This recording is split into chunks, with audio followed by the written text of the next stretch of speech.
Harĩ thikũ 27 itigarĩte mbere ya gũthira gwa itina rĩa mĩaka 10 harĩ wathani wa thirikari ya Jubilee, ikundi 10 itarĩ cia githirikari nĩ irekereirie riboti ĩgiĩ ũruti wĩra wa thirikari ihinda-ini rĩrĩa ikoretwo wathani-inĩ, makiria harĩ gũkinyaniria ihooto cia mũingĩ iria iheanĩtwo nĩ gatiba.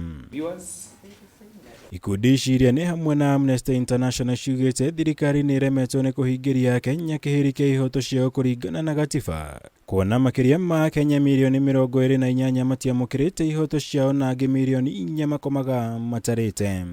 But really, our overall finding is that yes, certain things were done, but in overall terms, the Jubilee government did not do well in respect of ensuring that Kenyans could enjoy and could exercise their human rights in these various areas which we have listed. Igũrũ rĩa maya, riboti ĩno nĩ yugĩte kuongerereka gwa ciĩko cia njũragano bũrũri-inĩ, kũhamũrithio kwa andũ kuma mĩciĩ yao nĩguo kũhe mweke ũtabania wa mĩbango ya thirikari, gũthondekwo kwa watho wa ũgitĩri wa mwaka wa 2014 ũrĩa wahahamire ihooto cia ikundi cia gũtetera ihooto cia mũingĩ, ta mamwe ma maũndũ marĩa mamacũngĩrĩirie kũmũrĩka thirikari ta gũkorwo ĩremetwo nĩ kuhingiria Kenya ciiraniro ciayo.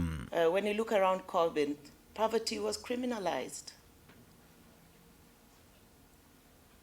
Because I had to go and look for food and got home late, I was arrested and detained.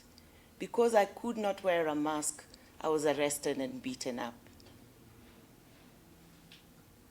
Because I could not bribe a police officer, I spent the night in a cell. These are realities of our lives, and these are things that come to our attention. And that the government also did not use a human rights-based approach under which human rights norms and principles guide relationships between Kenyans as rights holders and the Jubilee government as the agent of Kenyans, as the duty bearers.